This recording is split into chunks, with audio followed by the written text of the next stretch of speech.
Hi and welcome, I'm Tom, your host, and this is the DROPCAST Movie Poster Podcast Release Edition.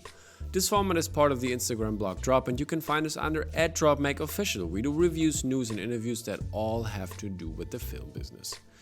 Today we will talk about the ampjam releases, some more exhibitions, as well as some sweet shirts, and as a headliner, I had the chance to talk to Rory Kurtz for the possible Poster of the Year candidate Parasite.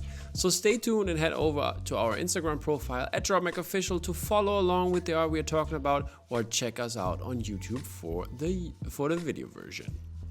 So we're gonna jump right in, and the first poster I wanna show you is this wonderful Batman by Juan Carlos Ruiz Burgos. Ruiz Burgos, he's been on before, and he's such a good guy. And this one is a G-Clay print for it's the third one, or at least the second one. I have to show you the third one. The second one in the series, because he did a Wonder Woman before with Bottleneck, and this one is also released by Bottleneck. It's 21 by 36 inches, which is another size that is will be hard to frame, but we will see how that's going to turn out. And then also this is a hand-numbered edition of 150, and there was a second one I told you, which is the Superman. So you will have all three if you bought them with Bottleneck: Batman, Superman, and Wonder Woman. And yeah, this is the same size, 21 by 36 inches, G-Clay print, and also a number edition of 150. And Ruiz Burgos knocked it out of the park again. The details on it in the back are spectacular. I love the gold in it, especially when you look at the Superman piece. And it got the logo in there twice, got the Batman logo in there twice when you look at the Batman again. And yeah, this is an incredible piece. I really love Juan Burgos' style. Yeah, Ruiz, you're the man. Shout out to you, buddy. Then there's a new one for Bottleneck. They did this one here. This is by Brian Reedy. It's a lino cut with hand-deckled edges. I hope I pronounced it right. Deckled edges, yeah. It's 30 by 20 inches. That's I think that it seems like the typical lino cut size. And this is also a signed hand-numbered edition of 150. And yeah, Bottleneck has basically their own Tag Peter now, and this kind of style, this lino cut style, is getting more and more popular, and I think it's very, very cool. Yeah, I wish. I think I said it last time. I wish I had done that in school, because we did some lino cut back then when I was like in 8th grade or something. But it was kind of cool. And I remember that I had a lot of fun. I did some and one piece for it, but I don't even know where that is anymore. But yeah. Very cool stuff. And continuing with Bottleneck, this came out the same day. This Up piece by Matt Griffin. Matt Griffin is such a stand-up guy. We had the chance to talk to him at the ampjam panel, where at the big panel, I was sadly not there with the single interview, but Matt Griffin, yeah, stand-up guy. Swears a little bit, but stand-up guy. And this is a hand-numbered edition of 100, and also a screen print by with the size of 36 by 24 inches. And there's also a variant version, which is very cool. You can see it in the middle with especially the waterfall there. And yeah, this looks all very, very cool. I think it has been separated by Matt Ferguson, who does a lot of separations from Matt Griffin. And yeah, the fall variant was available 50 times only. So yeah, I hope a lot of people grab that one. It looks very beautiful and very cool. I really like this one. Yeah, and some more Bottleneck here is this beautiful piece by Peter Diamond. Pete Diamond, yeah, he's also a stand-up guy. Sadly, didn't have a chance to talk to him as well. Was on business out of town basically, and yeah, Pete Diamond is a very, very good guy, as I mentioned, and I hope you all watched his episode or his panel on the ampjam over the weekend. And if not, you can check it out at ampjam.org. It gets you right to the YouTube page, and in the playlist you will find that one. And yeah, this Watchmen screen print is a hand-numbered edition of 125, and it is in the size of 18 by 36. And there's also a foil variant for this one, so check this one out as well. Looks also very cool and also a little bit different. So I wonder how it looks in person when you actually can take a look at that. Must be very cool. And this was a hand-numbered edition as well of only 50. So not that much to go on, but yeah, people grabbed it fast. It was sold out pretty quick. But yeah, Peter Diamond did also another one, and it's a very cool turtle piece. I really enjoy this one. It's Leo versus Shredder, and it's a 24 by 18 inch hand-numbered edition of 125. Looks very awesome. Really enjoy that one. And there's also a foil variant for this one. So Peter did there's a lot of foil. And I think this probably looks pretty cool with Shredder in it, with like and the Leo's swords and stuff. And this foil variant is also only available 50 times. Yeah, and the last piece by Bottleneck I brought you today is this one here. It is I Am an Animator by Andrew Rowland. It's a G Clay print 24 by 18. And it is Miyazaki. And yeah, I mean, you can see it in the background. All the characters and the pieces are from the Ghibli studio films. It's a hand-numbered edition of 125. And there's also a variant for that in black and white. Looks really cool, and this is also G Clay print. It's but with a hand-numbered edition of only 50. So I hope you like that, and I got some more for you, which is like not really Bottleneck, but it's kind of a co-release, I'd say. It looks very cool, and it's this piece. Yeah, this beautiful piece by Matt Ferguson just came out and looks definitely very, very cool and amazing. And like, how many pieces does he have now with Jaws? I think there are more. Are there more than 2? I don't know. I have so many Jaws pieces, but I just love Jaws to death. It's like very, very, very cool.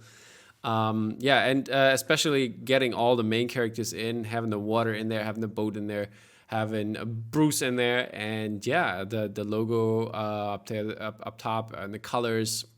It looks just amazing to me. Really, really like it. Has some kind of credit block feeling. Also very cool. And yeah, Matt Ferguson did it again. It's an offset lithograph print. It's a 16.5 by 23.4 inches. It's a Vice Press Editions release. That means it's an open edition. And prices are kind of cool. So go ahead and grab some. They're available international. Yeah, Vice Press always doing a good job. And then they have a new guy, not a new guy in terms of posters, but there's a new guy having a poster release with Vice Press, and it's the one and only Tom Whalen. Tom Whalen made this wonderful The Thing piece. It's the second one that Vice Press came out with. We had a chance to talk to Patrick Conan for his The Thing piece, which are very cool, and especially the variant version and the regular version. And yeah, so this is the regular version. It's 24 by 36 inches. It's a screen print, and it is a hand-numbered edition of 190. And then we have the variant here. This is the same size. But it's only a hand-numbered edition of 120. Yeah, and Tom Whalen. Very cool job. I love the Tom Whalen posters, and yeah, can't wait to have it on my wall at some point. I was lucky to grab one, and yeah, this is amazing. Very cool stuff, and I have a Tom Whalen Black Panther, which is very cool. I can't wait to see this one in person and how the color is gonna pop, because like it does make a difference to see a lot of prints in person, and not just in a digital version. And yeah, it is very, very cool. And now I'm going over to the Moore Art Gallery, which is a new gallery that just opened also on with the ampjam on Saturday, September 5th. This was the opening weekend for them, and they had a very, very cool release. And they started out with some cool Netflix stuff. You can watch all of that in person, and also the interview with SG Poster. She was along with them, and also released a poster with them. And yeah, I'm just gonna go through them quick and try to show you all the goodness that they had to offer. And the first one is by Adam Stothard. It's a Stranger Things print, as I just mentioned. It's called Escape, and this is a hand number edition of 200. It's 40 centimeters by 50 centimeters, which is a 15.75 times 19.69 inches. And yeah, this I love this piece, and I heard he wrote the whole sheet here. He wrote himself on like the profile on 11, which is really awesome, and I really think that's a very much a lot of details, and I think that's also a very cool scene. So great choice on Adam's side there, and yeah, there's a couple of very cool more ones. Especially this one because of the details in the frame here. This is not the frame that comes with it, sadly, but it's around the print, and you will have to frame the frame around the frame. And yeah, you can see a lot of details like the bike, the Rubik's cube, the tape, the hat, the walkie-talkie, I think it is, the shoes and everything. So there's a lot of cool stuff just alone in frame. And this one is called Lego My Ego by Scott Woolston, who is a very cool guy and also a good illustrator. Love his stuff. And it's the size of this one is 30 by 400, which is 11.81 inches times 15.75 inches. Yeah, some more goodness by the one and only Freya Betts. We had her on as well. She's also very cool, and I love her new office. So shout out to Freya and your new office. Glad that you have this cool kind of office in the middle of nowhere. Must be very tranquil and relaxing to draw and do your stuff there. And this is a hand number edition of 150, and it's also 30 by 40 centimeters. The next one is by Dark Inca, which has a very cool style, and like it looks very futuristic anime style, and like the bottom here looks also like very The Shining with the blood, and that's very cool. And Dark Inca is also known as Steve Sampson, and this one is called I'm the Monster, and this is a hand number edition of 100, and it has a dimension 30 by 40 centimeters.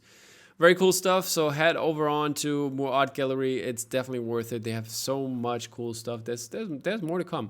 There's a Mark Levy piece. This Mark Levy piece is also very cool. And this is a hand number edition of 199. Also dimension 30 by 40. And yeah, man, all those pieces are just wonderful. The Stranger Things one. So if you're a Stranger Things fan, you definitely have to grab one of these, if not all, if possible. Our next one is by Adam Cockerton, and he picked something totally different. This has like a total vibe of The Purge in that regard, and it's for the second season. And yeah, this is a hand number edition of 200, also 30 by 40 centimeters. And yeah, cool choice of concept. There's not many people that pick that. And yeah, but by the way, you can look at all the art by or in the art book from Printed in Blood, and they did the Stranger Things art book for that, and that's where all the illustrations come from. And we have the O11, and not Ocean's 11 in this case. Yeah, this is 11's. Is 11 in the middle of it. It got the number on it. Very minimalistic. James Hobson did that one. He's one of the co-founders of the Moore Art Gallery, and this is a hand number edition of only 50, and also dimensions are 30 by 40. And yeah, a couple of hanging, and he had some very cool pieces back when they premiered the book. I think it was in London. I'm not sure though, but yeah, he handed out, I think 150 for him or something like that. So quite a lot, and made a lot of people happy with this one. I know Eileen has one, which her piece will come up soon as well. And yeah, this one is by Lisa Shamskaya, and this one is called I'm Still Here, and this is also a hand numbered edition of 150, 30 by 40 centimeters, including the border. It has a border, the white border on there, and yeah, this is a great piece. And Lisa Shamskaya also, her Instagram handle is Kino Maniac. And yeah, she's up and coming in my opinion. And you have to look out for her stuff. She's a very talented and great artist. And yeah, grab it while it's still there. And yeah, the last one we have is the one from Eileen, aka Eileen Steinbach, aka SG Posters, and this beautiful piece is just incredible. I mean, look at it. it has like the very cool idea when it comes to that, and it also has this kind of feeling for the whole series. It sums it up pretty well, and I think when you look at it, you get this typical feeling for as I said, for the show. And Eileen is also the cover artist for the Stranger Things book, so that's very nice to have, and to be that. And it's also a hand number edition of 200 and has a dimension of 30 by 40 centimeters. But now comes like my favorite thing from this weekend. I really enjoyed this one, and this is by Ryan Shoemate. I hope I pronounced that right. And it's the Cotton Candy Dino collection, and this one is just... it's so cool what he did there, and I love all the designs from there, and they are 30 by 40 as well. They're all hand-numbered edition of 50. Then we have the Brachiosaurus here. We have a Dilophosaurus, which is also really cool, like this one. This is the, I think this was the Mosasaurus. Didn't know that one before, but this one looks amazing. The colors are incredible. I can't wait to see them in real life. And what they came out, I think they're all screen printed, by the way, so that's kind of cool to have. Not all G-Clay prints, or are they G-Clay? I'm not sure. James, maybe you have to correct me on that one. And yeah, of course, we have a Velociraptor, and the last one is a Styracosaurus. Also amazing stuff. Yeah, so this set is my favorite from the opening weekend from the gallery. And yeah, there's more cool stuff to come. I got a couple teasers over the weekend, and yeah, people, stay tuned with those guys, and subscribe to the newsletter. They do very, very cool work, and yeah, it's definitely a must have at least one or two of them from the opening. Okay, the next one is this one, Gustavo Fring. This is a very cool piece. This is from the exhibition from 1988. They have an exhibition called Idiot Box, and this is by Kyler Smith, who done also some very cool baseball cards, like for movies. And yeah, this is just titled Gustavo, and it's a lenticular print, 8 by 10 inches. This is a signed numbered edition, a limited edition of 100. And as you can see, this is the best scene for it. And like what he did there, this is just amazing. Amazing. Very cool print. I wonder how it looks in real life. So people who bought it, please let me know. Was sold out quick, I think. Or is this still available? Maybe it's still available. I'm not sure. But yeah, check it out on Gallery 1988. It's a very cool idea. Yeah, the next one is Fiona McCall, who is also a very cool artist. This is a Killing Eve print. It's an open edition, 24 by 36 inches. It's a matte finish print. And yeah, this one, the apple itself with the shine on, it looks so amazing, covered in blood, basically. And yeah, this is very cool, and definitely good cope for an open edition. And yeah, there's some more cool stuff that came out from 1988. The last one for the Idiot Box exhibition is this one by Ralston Design, who we had a chance to talk to for our last print. It's called Hominem Sine Timore. I hope I pronounced that right as well. It's a G-Clay print, and it's 11.7 times 16.5 inches. And this is only like a numbered limited edition of 3, and it comes with a signed certificate of authenticity. And yeah, this is very cool with the kingpin basically in the back here, and Matt, like this church he is hiding out in, and like the devil of Hell's Kitchen in there. Yeah, that's a cool thing they did there, and really enjoyed this one. And the next one is also another exhibition by 1988, and they had this one. It's the Ashton Gallagher Mini Portrait 2 series. And the crazy thing with all of these prints, they come with custom frames, and they're acrylic on some kind of board. I don't remember what kind of board it was, but there are so many cool prints that they come with. Even the studies are amazing, and yeah, I think it's just great what Ashton did there, and I love this Hannibal one. I think Chelsea is gonna be our next artist, so like in an interview. So next week, and I think this one she would love that one. Yeah, but very very very cool stuff. A couple are only left for to buy. And this Carol print for Where the Wild Things Are is also very cool. Samuel Jackson in here, that's still available. So yeah, grab one while you still can. There's some cool stuff by the people over from 1988. Okay, moving on over to what's the name? I'm sorry, Spoke Art.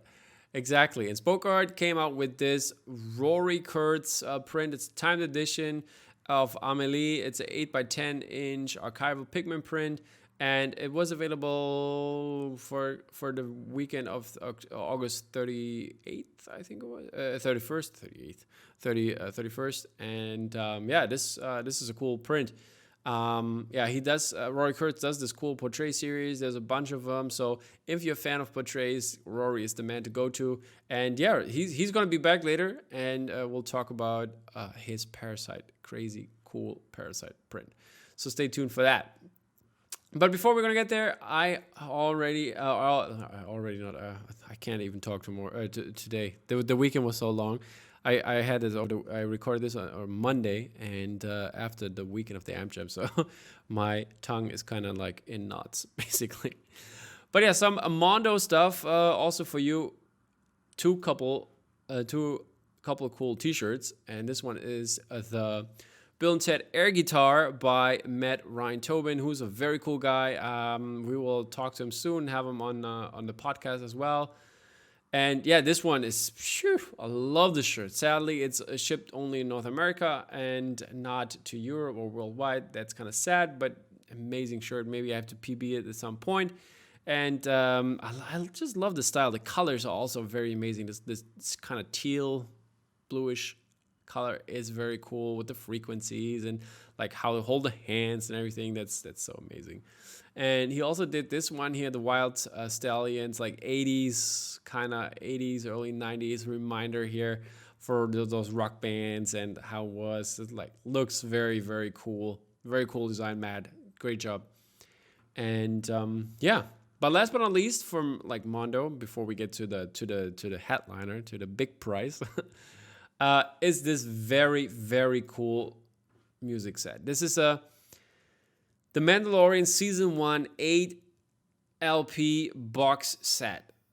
This is amazing. Louis Göransson, he just did the Tenet soundtrack, and that's incredible. Louis Göransson is such a talented composer, and can't wait for his next stuff. But yeah, this Mandalorian series he did is great, and now Paul Mann came out with such an incredible artwork for this amazing release. This has this kind of slide-in case box thing that you can put everything in there. It's like specially designed for it and especially made for it. So to get all the LPs in one under one roof, basically, and it is 180 gram vinyl, and it's as a heavyweight slipcase. As I said before, slipcase. That word slipped my mind. And it's limited to 3,500 units. I don't know if it's sold out already, but I could imagine this is a great soundtrack and some great art on that. Here, I'm going to show you the for all the episodes. For 8 episodes, for every episode he did a soundtrack and a design.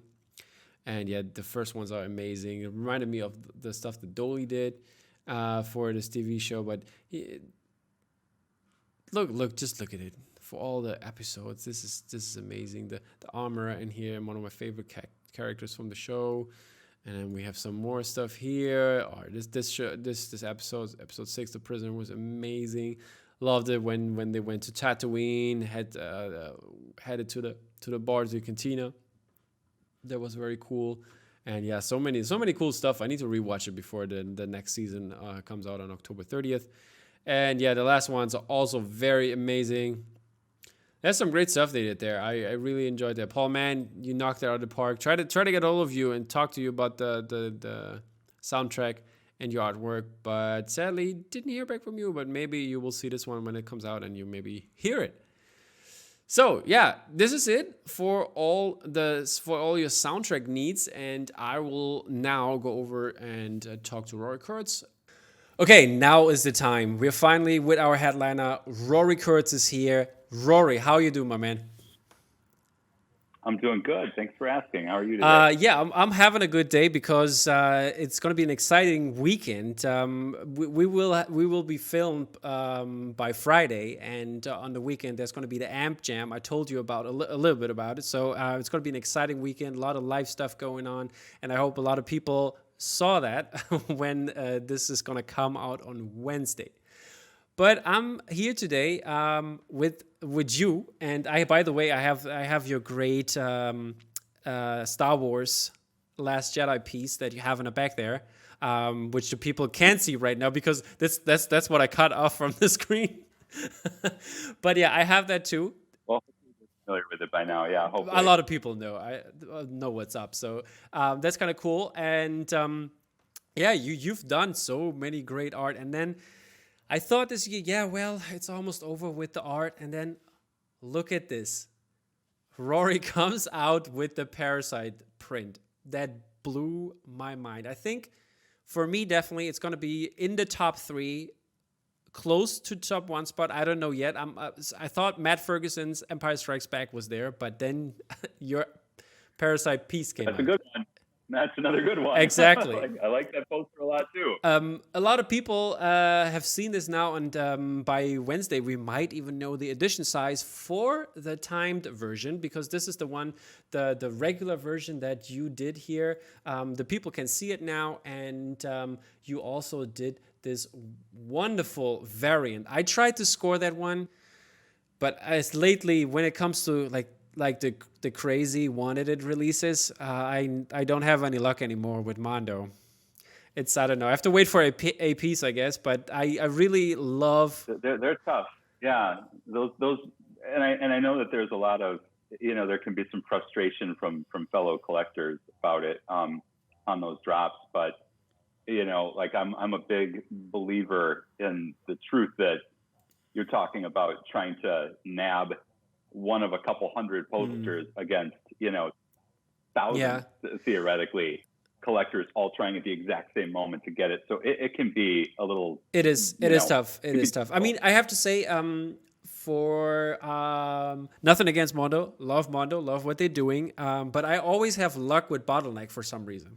They're limited, they're sold out fast, but I had always the luck. I don't know if it's a server or whatever, but with Mondo, I lately missed out on the X-Men, the Matt Taylor House of X, Power of X one.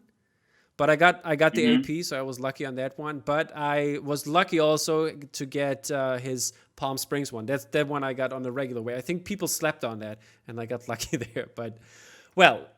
Oh, and I thought that was a beautiful poster too for a great movie. Yeah, we talked about in the previous podcast. I think it was 4 weeks or whenever it came out ago. And Matt was on the podcast, and we talked in depth about the making of his beautiful poster. And that's what I want to do with your poster. As I said, the regular version that I showed is in timed edition. So we will find out how many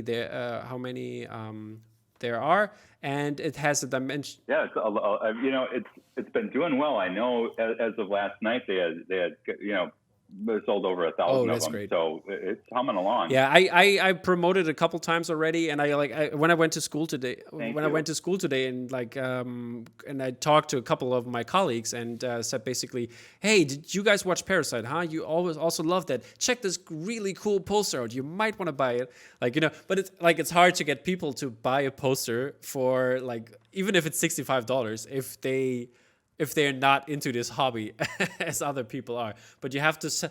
Yeah, and then even for people into this hobby, and that was a conversation I had a lot with Mondo about whether to do time versus limited edition, because even though it's an Oscar-winning movie and well-deserving of all the accolades it's received, it is still a smaller independent foreign language film in America. So it hasn't been seen by as many people as have seen some of the bigger franchise movies that Mondo works on, like Star Wars and Marvel films and whatnot, So I didn't know, like, is a timed release really wise for something that has such a smaller viewership compared to their normal timed release franchises? But I heard, didn't Neon demand that it be a timed release? Didn't I hear it on the pod?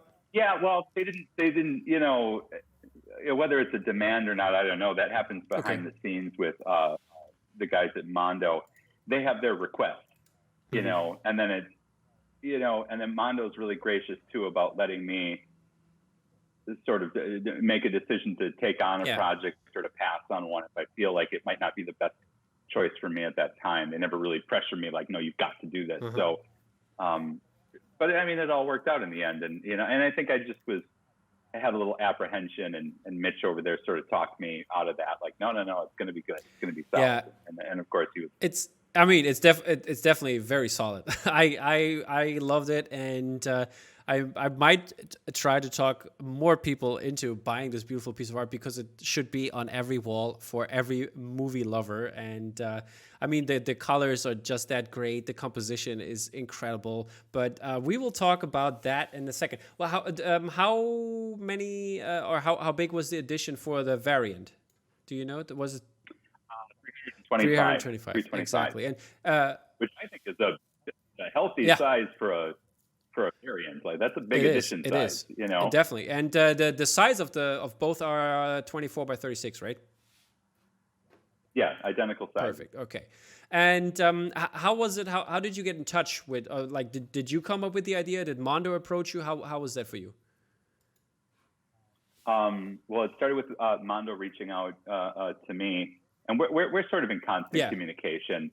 They'll come to me with a couple ideas. I'll come to them with a couple ideas. And how was it on this one?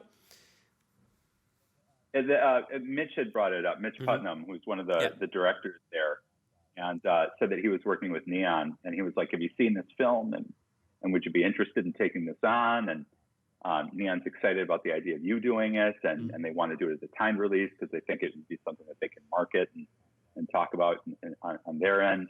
And I hadn't seen the film yet, but when was that? It was an important January, okay. December, somewhere. Okay. Yeah. I was late to it. I'll admit it. I was one of the people that wasn't turned on to it right away. I came on later. And but I had just done Star Wars Last Jedi for them, and done Baby Yoda or the Child Prince or whatnot, and I had stuff in the works that I can't share yet. Okay. But is more of the fantasy, fantastical, larger franchise stuff. But can I interrupt you for a second? We were talking earlier behind the scenes that you also collect. Are you going to get the life-size Baby Yoda from Sideshow? I'm going to get both. I'm going to get the one from Sideshow and the one from and then I'll make it based on the final, product, which I like better. Okay. Very good choice. I mean, I have the Sideshow one, and I heard the Sideshow one had the cast is the one from the set. Well, that's what they say. I'll take it.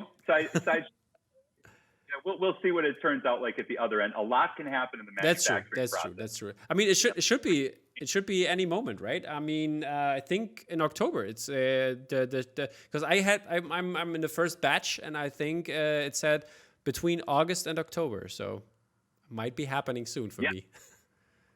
There are some. We're way sidetracked right now, but that's fine.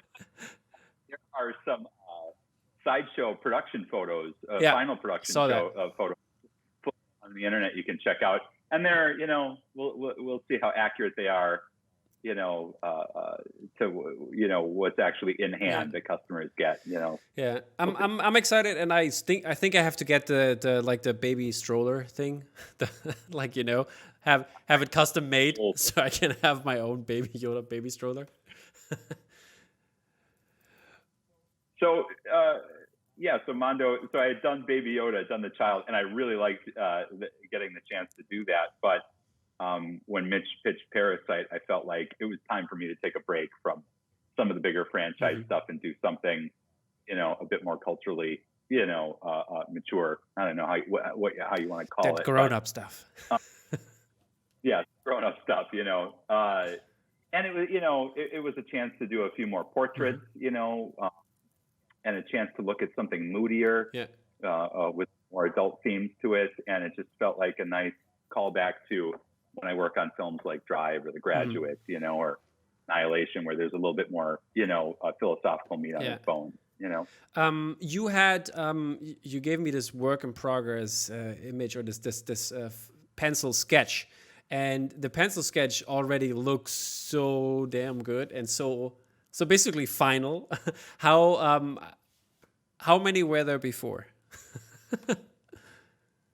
Well, no, the pencil sketch. Well, it started with the mock-ups, and I believe I sent you both of those as well. Oh, sadly you didn't. I only have the pencil sketch, but it's okay. Okay, yeah. Well, then I'm sorry. The rest of them didn't come through. You mean the color mock-up? Oh, yeah, I got those. I got those. Yeah, I got those.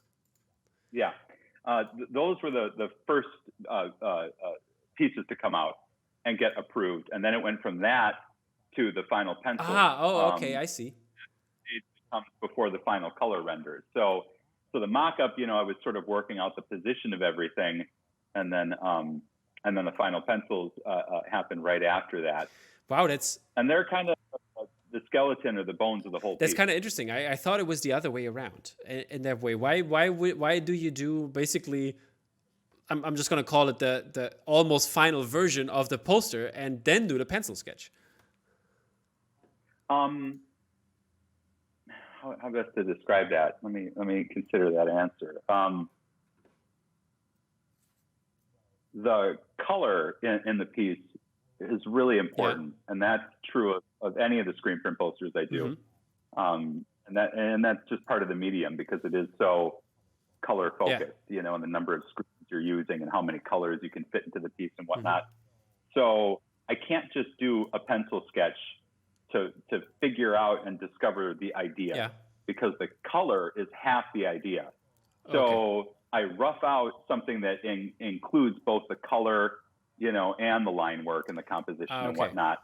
And then I need to get as close to the final image as I can in my head and on the computer screen to see that it's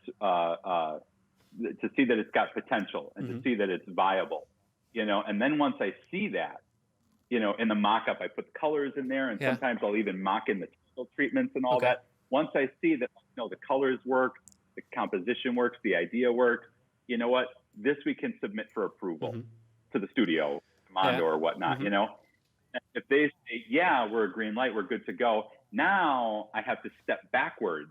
Like you said, it seems a little, anti-productive, to start with the mock like that. But now I can go backwards, remove all the color from it, and work on refining the drawing and getting each piece sized and placed properly and getting the likenesses down, and then go back into the color again and restart the coloring process. When you have when you look at the pencil sketch, and is that in your mock-up?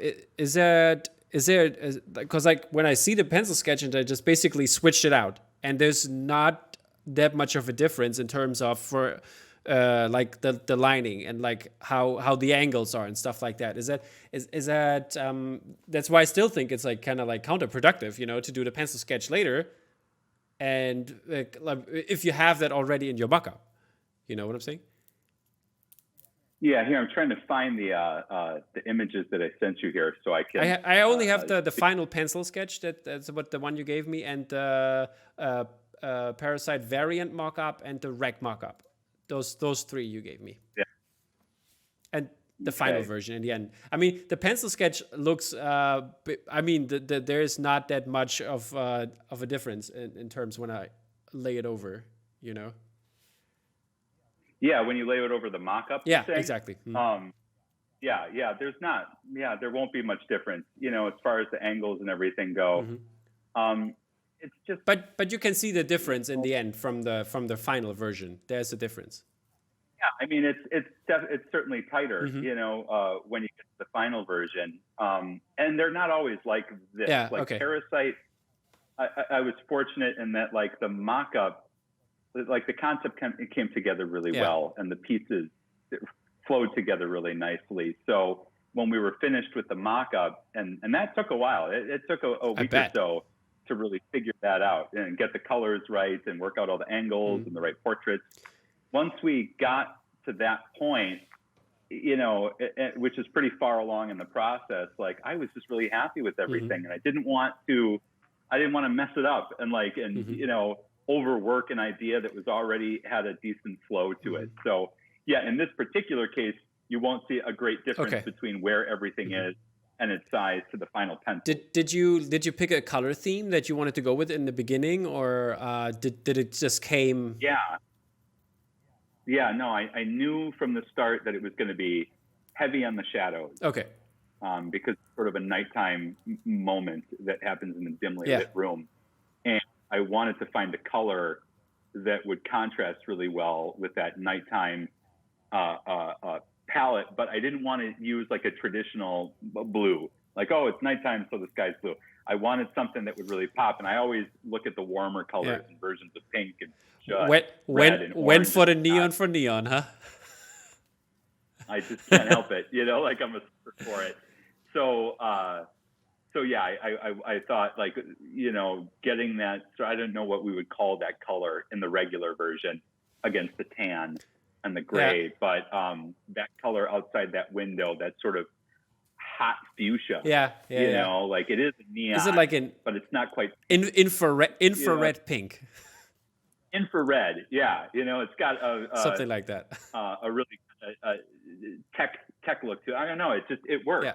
And I pushed. And I mean, I know. I'm sure to the naked eye, nobody else would see a difference. But I probably tested out a dozen different versions of that color in both hue and lightness and its saturation, and trying to find like the right fuchsia for out that window that worked perfectly with the tan in the foreground. But yeah, really early on, you can see in the mock-up already, the first mock-up for the regular, that pink in a certain form is already there. And it was just a matter of like nudging it a little more into the warm scale and less violet. Definitely, the final version, I think the color pops even better against the brown. So you made the right choice. Yeah, and I've used that prior pink before, so I didn't want to use that exact same pink. Yeah. So the warm pink certainly, I think, gave it a little bit more identity. And then the variant came right after. Yeah. As soon as we got the colors done, I started playing with those colors to find like a more traditionally Rory palette, and I just love teal. I can't get enough teal. Yeah, I mean, those colors pop so well. Yeah, and there's been a lot of fervor over that variant, and I don't know if it's the change in copy from English language to Korean language, or if it's the color, because there does seem to be an affinity for those colors. I think it's both. I mean, even on both versions, both versions are great. So I'm not mad that I didn't get the variant. So I'm totally fine with that, because the timed version is also amazing. And the time was the first color set that came out, and was the one I felt was narratively the best for the poster. If I had felt like the variant colors were, then that would have been the regular. Yeah. You know what I mean? Like I wanted the largest number of prints to have the truest colors that I saw for this story in this poster, and that was what's in the regular. Okay. And did you do the layer separation yourself, or is it somebody else doing that for you? Oh no, I do all my own steps. Yeah. Great. Well, hold on. Let me do an addendum to that. Like I do my own separations. They're not, then I hand them over to Mondo, and they have a talented step artist there, John Smith, and he usually takes a look over it and sees where he can improve upon it. And I don't want to, take full credit for that. He, in his own right, is a great talent. Great. And he's answered a lot of questions. I'm constantly in communication with him. Hey, look at this, look at that. What do you think of this? And whatnot. And he's been an invaluable resource too. So if he's not directly working on the separations afterwards, he's at least giving me advice too along the way. So, but I do from the beginning. I've always done my own separations. Okay. Yeah. And how long was the process from like getting the call from Mitch up to the final approval? Well, I want to say Mitch called me in December, maybe January, somewhere around then, and then the final was just approved about 3 or 4 weeks ago before the. So COVID's changed everything, obviously, and this poster probably would have come out maybe 2 months earlier on my normal timetable, but because of the quarantines and the lockdowns and the general malaise of the moment, my productivity is kind of scaled back a little bit while I manage other parts of my life. You know. How's it gonna look on the AP front? You're gonna have APs at some point, or? Oh yeah. No, I'll have APs. Well, the timed release, I'll only have a small handful of APs, and I think I'll be selling those. I think I'll archive those for a while.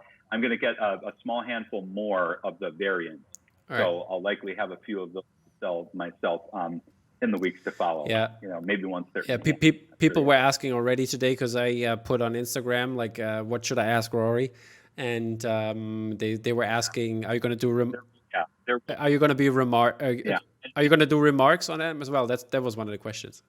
I've done remarks in the past, but I just did the whole Last Jedi release I did back in October. I did some fun remarks on those. Yeah, I'm sad that I bought the timed edition and didn't get the remark ones.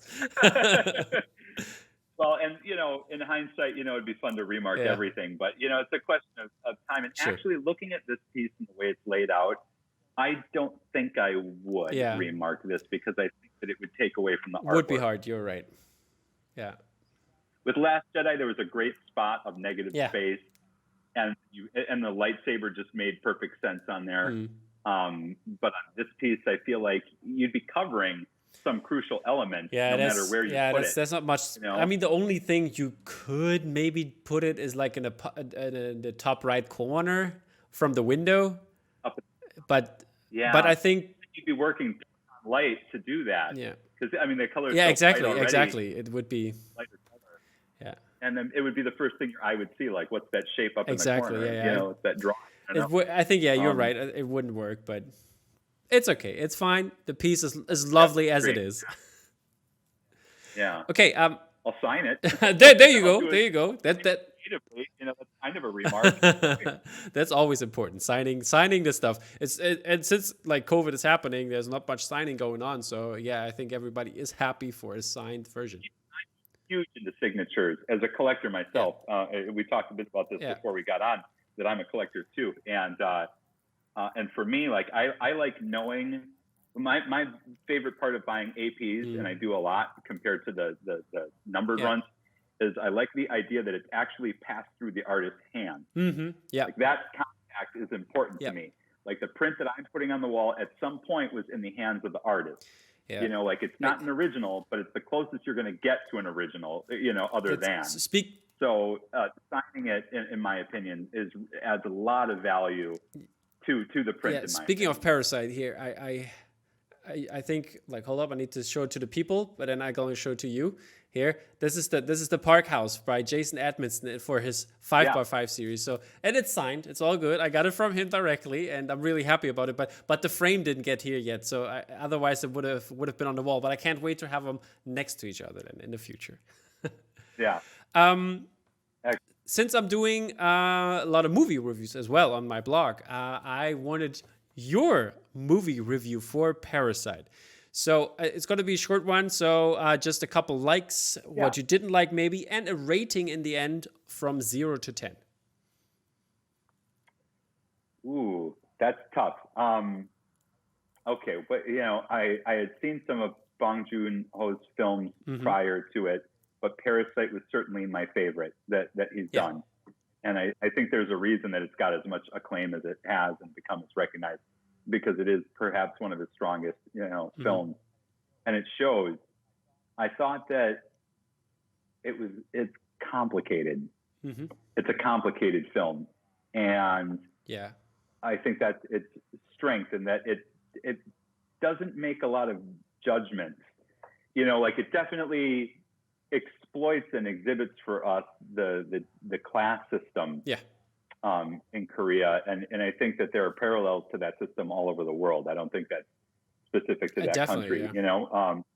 And it you know, was, and in many ways in America right now, we're seeing a bit of a class struggle, yeah, you and it was know? shown very well, like in every way, from like the architecture up to like where people lived in which areas and how they behaved, and as well as your table you put there. I mean, there's a Yeah. lot of scenes like having the family under it, like showing the social level, having basically the is it the Kim family? Oh, and the Yeah, metaphors of when the floods come yeah, through yeah, in the impoverished neighborhood they live in, they're literally yep. underwater.